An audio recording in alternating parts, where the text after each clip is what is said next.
నమస్తే రవి సార్. నమస్తే లక్ష్మి. సార్, నిన్న జనసేన అధినేత పవన్ కళ్యాణ్ 2 నియోజకవర్గాలకు అభ్యర్థులను ప్రకటించారు. టీడీపీకి షాక్ ఇచ్చారని అటువంటి మాటలన్నీ నిన్న విన్నాం సార్. సో అయితే ఇప్పుడు హరిరామ జోగయ్య గారు దీనికి సంబంధించి కూడా ఒక లేఖ రాయడం జరిగింది. సో అసలు పవన్ దీని వెనక ఏమైనా వ్యూహం ఉందా? హరిరామ జోగయ్య గారి ఆయన లెటర్ రాయడం కానీ, ఇది పొత్తుకు సంబంధించి ఆయన మాట్లాడడం ఎలా సార్? ఇవన్నీ ఏ పరిణామాలు సూచిస్తున్నాయంటారు? ఎటువంటి సంకేతాలు వెళ్తాయి జనసేనకు సంబంధించి నిన్నటి పరిణామాలు? అంటే వాస్తవంగా మీ ప్రశ్నను కొంచెం అమెండ్ చేయాలి సార్. మొదటిది నిన్న దాని మీద మనం మాట్లాడాము చాలా వివరంగానే.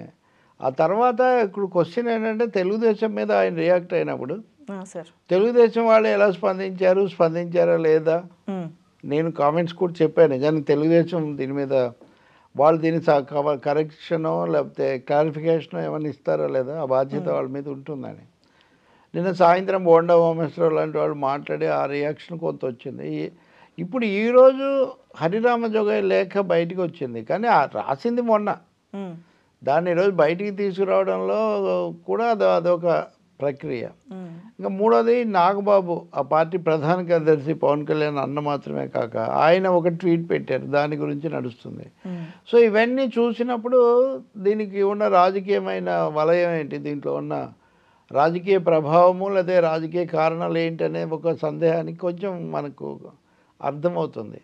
అదేంటంటే వైసీపీ వాళ్ళేమో అసలు ఇదంతా కూడా బూటకం, వీళ్ళు ఒకటే కావాలని ఇదంతా నాటకం చేస్తున్నారు అన్నారు.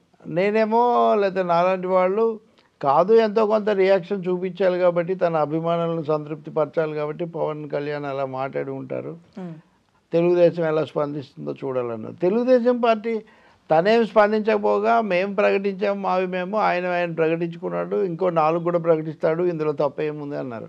కాబట్టి ఇవన్నీ చూస్తే నిన్న అయితే దాని ద్వారా ఎంత ప్రతిస్పందన చాలా తీవ్ర పరిణామంలాగా ఇదంతా ముందుకు వచ్చిందో దానికి అంత తీవ్రత ఉందా, అది కూడా నిజంగా ఒక ఎత్తుగడగా కొంచెం చర్చను ఇంకోవైపు మళ్ళించడం కోసం జరిగిన ప్రయత్నం అనే సందేహం కలుగుతుంది.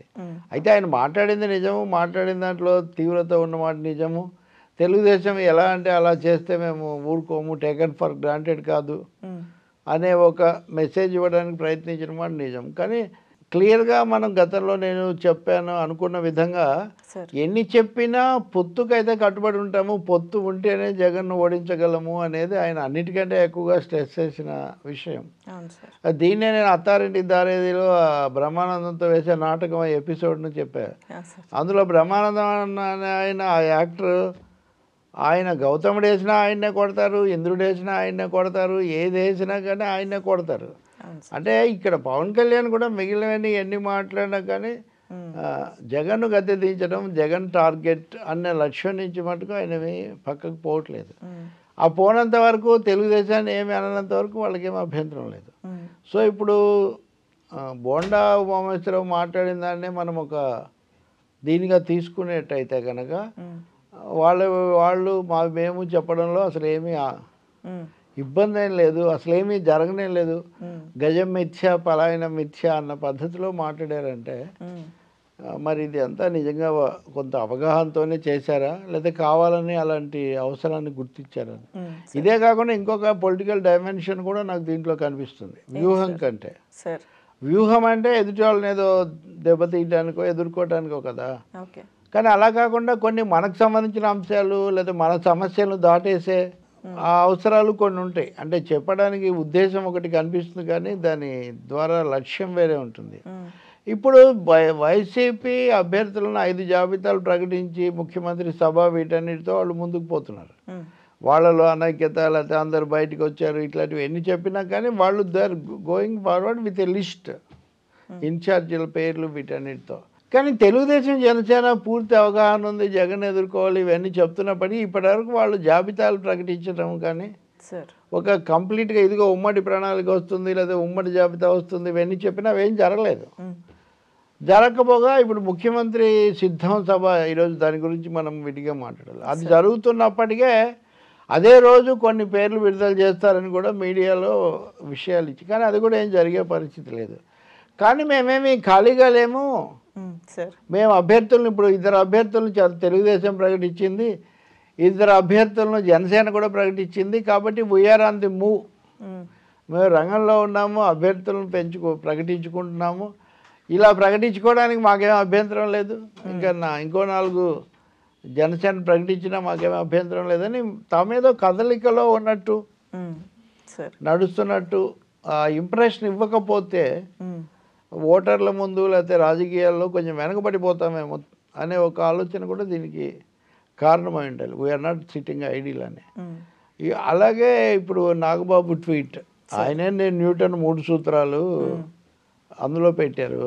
అందులో కీలకమైనది చర్యకు ప్రతిచర్య ఉంటుందని. ఇప్పుడు గజం మిథ్య పలాయనం మిథ్య అన్నట్టు చర్య ప్రతిచర్య కూడా చాలా చిన్న చిన్న చర్యలు. చర్యకు ప్రతిచర్య అనే సూత్రం చాలా తీవ్రమైంది, అంటే చాలా శక్తివంతమైంది. అది ఇక్కడ దాన్ని చాలా సాధారణంగా వాడారు. అంటే వాళ్ళు ఒక 2 పేర్లు ప్రకటించారు కాబట్టి మేము ఒక 2 పేర్లు ప్రకటించాము. చర్య చేసిన ఆయనకు ప్రతిచర్య చేసిన ఆయనకు ఎవరికీ దాని మీద పెద్ద ఆగ్రహం కానీ దాని మీద స్పందన కానీ ఏమీ లేదు. సో నాగబాబు ట్వీట్ అండ్ ఇప్పుడైతే ఎక్స్ అనుకోండి ఈజ్ మిస్ప్లేస్డ్.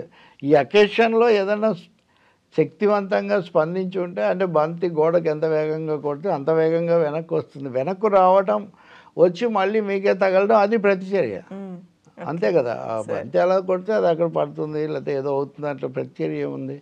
సో నిన్న తన మాటల ద్వారా పవన్ కళ్యాణ్ ఎలాంటి సంకేతాలు ఇవ్వడానికి ట్రై చేశారో వాటికి శక్తివంతమైన కొనసాగింపు లేకుండా పోయింది.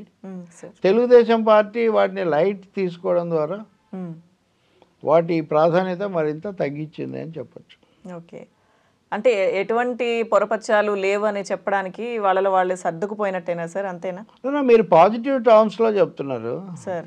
పాజిటివ్ టర్మ్స్లో సర్దుకున్నారు అది ఇది కాదు, ఇక్కడ లైట్ తీసుకున్నారనే పదం వాడుతున్నాను నేను. ఓకే, పవన్ కళ్యాణ్ అంటే అన్నాడు అబ్బాయి ఏముంది పెద్ద దాని మీద మేము రియాక్ట్ అవ్వాల్సిన అవసరం ఏం లేదు అన్న పద్ధతిలో మీరు మాట్లాడారు అనుకోండి. ఇప్పుడు రవి అనేవాడు అలా ఎందుకు అన్నాడు, ఆ విమర్శ ఎందుకు చేశాడు దాన్ని నేను అని మీరు స్పందిస్తే కదా అప్పుడు నేను విమర్శించినందుకు ఆగ్రహించినందుకు ప్రభావం. అదే ఏముంది లేబ్బా పెద్ద అంటే లైట్ అనమాట. జనసేనను తెలుగుదేశం పార్టీ లైట్ తీసుకుంది ఓకే అనే ఒక సంకేతం వచ్చింది కదా. అందుకనే ఇప్పుడు నాగబాబు ట్వీట్ అయినా లేకపోతే ఇప్పుడు హరిరామ జోగయ్య లెటరు ఒక ఓటర్ల సీట్ల లిస్టు అవన్నీ ఇప్పుడు బయటకు వచ్చాయంటే లేఖ రాసింది నేను మొన్న కూడా మీకు చెప్పిన వాటిలో ఉంది. ఆయన వీళ్ళకు కూడా లేఖలు రాస్తున్నారు అని. కాబట్టి హరిరామ జోగయ్య ఎందుకు బయట పెట్టారు? హరిరామ జోగయ్య అందులో ఏమన్నాడు, అందులో ఆ లేఖ చూస్తే అందులో ఏమన్నారంటే అసలు జనసేన ఎదుగుదలకు తెలుగుదేశమే ప్రతిబంధకం ఆటంకం అవుతుందేమో అన్న సందేహం కలుగుతుంది. 28 సీట్లు పవన్ కళ్యాణ్కి ఇస్తారని నేను కూడా చాలాసార్లు చెప్పాను. 30 అనుకున్నారు, 2 అటో ఇటో అవుతాయని. 28 సీట్లు తీసుకోవడం అనేది విఫల వ్యూహం అని ఇప్పటికే రుజువైంది. అంటే 28 సీట్లు తీసుకొని సాధించేది కూడా ఏమీ లేదు. అంటే 175లో 25 సీట్లు మాత్రమే, అంటే 28 అది ఏమీ లెక్కలోకి రాదు. కాబట్టి చాలామంది అసంతృప్తి చెందుతారు అని ఒక విధంగా హరిరామ జోగయ్య లేఖ ద్వారా అది ఉద్దేశించింది తెలుగుదేశానికి అయినప్పటికీ పవన్ కళ్యాణ్కి అయినప్పటికీ ఇద్దరిని కూడా దాంట్లో బాణాలు అయితే ఇద్దరి మీద ఎక్కువ పెట్టడం జరిగింది. రెండవది ఆయన కాపు పెద్దగా పవన్ సపోర్ట్ బేస్లో ఒక పెద్ద బేసు వీటి మీద అసంతృప్తి చెందుతుంది అని ఆయన చెప్తూ ఉన్నారనమాట. తెలుగుదేశం కూడా వాటిని అదే పనిగా బయటపెట్టింది. ఎందుకంటే ఈ అంశం వచ్చిన తర్వాత మనలాంటి వాళ్ళు మాట్లాడి కామెంట్స్ పెడితే లేదా ఎక్కడైనా చర్చలో పాల్గొంటే తెలుగుదేశంలో చాలామంది చాలా నిర్లక్ష్యంగా మాట్లాడారు. అంటే అభిమానులు శ్రేణులు అసలు ఇవే చాలా ఎక్కువ, ఇది లేకపోతే ఇది కూడా జరగదు అన్నట్టుగా వాళ్ళు. అటు జనసేన వైపు వాళ్ళేమో చాలా బ్రహ్మాండంగా ఎన్నాళ్ళ కన్నా మాట్లాడాడు, పాఠం చెప్పాలి అది ఇది అన్నట్టుగా మాట్లాడారు. వీళ్ళు ఈ 2 వైపుల వాళ్ళు ఎలా మాట్లాడినా పవన్ ఒక విషయం ఒప్పుకున్నాడు, మీరు నన్నన్నా గెలిపించలేదు, కనీసం 30 మంది ఎమ్మెల్యేలు ఉంటే నేను ఏదైనా చేయగలిగేవాడిని, ఇప్పుడు నన్ను కూడా గెలిపించలేదంటే ఓడిపోవటం, ఎవరినైనా ఎవరు గెలిపిస్తారు, వాళ్ళు గెలవాలి నిలబడిన వాళ్ళు, అంతే కదా. కాబట్టి మనకు సరుకు లేదు కాబట్టి వాళ్ళు మనల్ని ఖాతరు చేయట్లేదు అన్న మెసేజ్ పవన్ కళ్యాణ్ నిన్న దాదాపు ఒప్పేసుకున్నారు ఆయన. దాన్నే హరిరామ జోగయ్య లేఖలో అదొక తెలుగుదేశం కోణంలో ఆయన చెప్తున్నారు. ఇవన్నీ కూడా వాళ్ళ సంబంధాల్లో ఉన్న వైరుధ్యాలను, అలాగే పవన్ మద్దతుదారులు అనే వాళ్ళు ఆయన ఎవరి మీద ఆధారపడతారో వాళ్ళలో వస్తున్న అసంతృప్తిని ఇవి సూచిస్తాయి. సార్ దీనికి మరి ముగింపు ఎలా ఉంటుంది సార్ అంటే ఇద్దరు కూడా దీన్ని ఏమి ఫ్లాష్ పాయింట్గా ఇంకా దీన్ని తేల్చుకుంటాం అమితుమి అనడం లేదు కాబట్టి ఇదేం పెద్దగా జరగదు. సో ఇప్పుడు వైసీపీ వాళ్ళు రంగప్రవేశం చేసి ఇదంతా నాటకం, ఇదంతా కావాలని చేస్తున్నదని వాళ్ళు అంటారు. నాటకమో బూటకమో ఒక అంశం అంటూ జరిగినప్పుడు అంశానికి కూడా ముందు వెనకలు చూడడం ఒక లక్ష్యం. కానీ నా ఉద్దేశం కనిపించే నాలుగో సింహం అన్నట్టుగా కనిపించని కాషాయ పార్టీ ప్రభావం ఇక్కడ ఎక్కువగా ఉంది. బీజేపీ ఏం చేస్తుంది? పవన్ కళ్యాణ్ ఇప్పటికే బీజేపీతో పొత్తులో ఉన్నారు, అంటే ఐ మీన్ ఎన్డీఏలో భాగస్వామిగా ఉన్నారు. చంద్రబాబు వాళ్ళ కోసం పాకులాడుతూ ఎట్లయినా తాపత్రయపడుతూ ఉన్నారు. రేపు అమిత్ షా హైదరాబాద్ వస్తూ ఉన్నారు. సో బీజేపీ దక్షిణ భారతంలో పెద్ద వల వేస్తుంది. ఏపీకి సంబంధించినంత వరకు తెలుగుదేశంతో పొత్తు పెట్టుకోవటమా అంటే 3 ఆప్షన్స్ అని ఒకప్పుడు పవన్ చెప్పాడు కదా, అవి తన పరంగా చెప్పాడు కానీ అవి నిజానికి BJP options.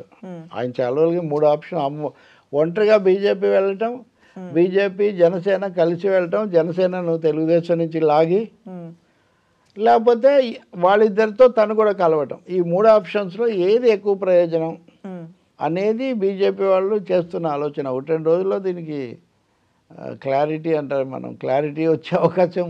Sir Pawan Delhi వెళ్ళబోతున్నారని కూడా అంటున్నారు కదా సార్. ఒకవేళ వెళ్తే మనం అంతకుముందు వరకు మాట్లాడుకున్నట్టుగా 10-15 రోజుల్లో బీజేపీ నుంచి ఏమైనా పొత్తులో కలుస్తుందా లేకపోతే ఒంటరిగా వెళ్తుందా? 10-15 రోజులని జనవరి మొదట్లో అనుకున్నాం, ఇప్పుడు జనవరి నెల అయిపోతూ ఉంది. ఇప్పటి వరకు బీజేపీ వాళ్ళు దాన్ని ఇవ్వలేదు. మీరు పవన్ వెళ్తున్నాడు అంటున్నారు, చంద్రబాబు కూడా వెళ్తున్నాడు అని, ఇద్దరు కూడా వెళ్తున్నారు అనేది న్యూస్. సో పవన్ తన శక్తి కొద్దీ ప్రయత్నిస్తున్నాడు వీళ్ళను కలపాలి, పొత్తు పెట్టుకోవాలని. వాళ్ళు కూడా ఏవో సిగ్నల్స్ ఇవ్వకపోతే ఆయన చేయడు. మధ్యలో కొంతకాలం తనే వెళ్తానని అన్నప్పటికీ కూడా. అందుకని బీజేపీ ఇప్పుడు వైసీపీకి 11-12 రాజ్యసభలు స్థానాలు ఉన్నాయి, వాళ్ళ మధ్య అవి ముఖ్యమా? రాష్ట్రంలో 1-2 అసెంబ్లీ సీట్లు తెచ్చుకొని కొంచెం పునాది ఏర్పాటు చేసుకోవడం ముఖ్యమనే జంజాటంలో ఉన్నారు. ఈ క్రమంలో 3 పార్టీలను వాళ్ళు ముప్పుతిప్పలు పెడుతున్నారు, ఇంక్లూడింగ్ వైసీపీ. బహుశా ఈ నెలాఖరులోన వాళ్ళ నిర్ణయానికి రాక తప్పదు, ఎందుకంటే ఎన్నికలు వస్తాయి కదా, వాళ్ళు ఒప్పుకోకపోయినా. సో దీని అంతటి వెనుక బీజేపీ పాత్ర కూడా ఉంది. పవన్ మాట్లాడిన దాంట్లో కూడా ఆ పాత్ర ఉందా? ఆయన మాట్లాడిన దాన్ని ఆయనతో మాట్లాడింపజేసి ఈ పొత్తులో ఒడిదొడుకులు ఉన్నాయి అంటే ఆయనతో మాట్లాడింపజేశారంటే ఆయన కానీ ఆయన పార్టీ కానీ ఒప్పుకోవు. మమ్మల్ని ఎవరు శాసించలేరు, ఎవరి మాట మేము వినమన్నారు. కానీ అటువంటి అభిప్రాయం బీజేపీకి ఉందని ఆయనకు చెప్తే ఆయన చూసుకుంటాడు కదా మిగిలిన విషయం. కాబట్టి బెదిరించారని నేను చెప్పట్లేదు, కానీ తప్పకుండా ఆ ప్రభావం కూడా ఉంటుంది. మీరు అన్నట్టుగా ఢిల్లీ వెళ్ళి వీళ్ళు జరిపే మంత్రణాలు వాటి తర్వాత మనకు ఒక స్పష్టత గ్యారంటీగా వస్తుంది, రాక తప్పదు కూడా ఇంకా ఈ దశలో. ఇవన్నీ కాకుండా లక్ష్మి, ఇక్కడ ఇంకొక ముఖ్యమైన నాగబాబు ట్వీట్లో ఒక తమాషా ఉంది. చర్యకు ప్రతిచర్య ఉంటుందని ఆయన న్యూటన్ 3 సూత్రాలు ఏకరువు పెట్టాడు కదా.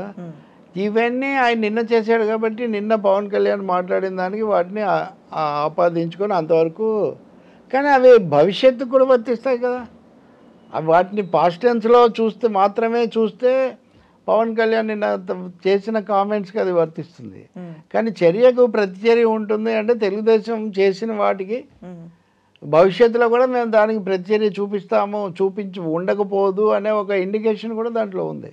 సో ఎందుకు ఇన్ని విధాలుగా మాట్లాడాలి అంటే సూటిగా ఏం మాట్లాడరు పవర్ స్టార్లు. వాళ్ళు ప్రతి డైలాగ్కు డైమెన్షన్స్ చాలా ఎక్కువగా పెట్టుకునేది ఉంటుంది. రెండవది ఏది ఎటుపోయినా కానీ దాన్ని సమర్థించుకోవడానికి కావాల్సిన మామూలుగానే రాజకీయ నేతలు అవన్నీ చేస్తారు. ఇక్కడ పాలిటిక్స్ కంటే కూడా పర్సనాలిటీ అనేది ఒక ప్రధానంగా ఉన్న చోట మరిన్ని కూడా చేస్తుంటారు. కాబట్టి నాగబాబు చేసిన చర్య ప్రతిచర్యల పరంపర, అదే ఒక పరంపర. ఇప్పుడు హరిరామ జోగయ్య లేఖ వచ్చింది, దీనికి మళ్ళీ ఒక పరంపరగా తెలుగుదేశం వాళ్ళు ఏదో చేయొచ్చు.